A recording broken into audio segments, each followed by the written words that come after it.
machiegni weche mag tuke.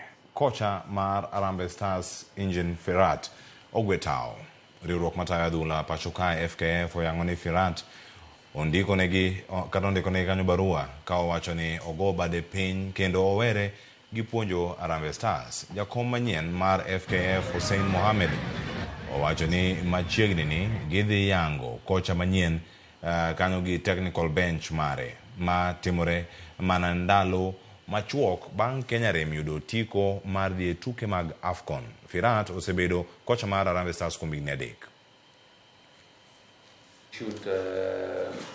This week, at the beginning of this week, and it was important for us to convene the media to inform all Kenyans that as we speak today, he opted to terminate his contract with the Federation, and that we will be looking at alternatives, or we'll be looking at a way forward once we have internal consultations with the technical team, with the NEC members, and with the secretariat here.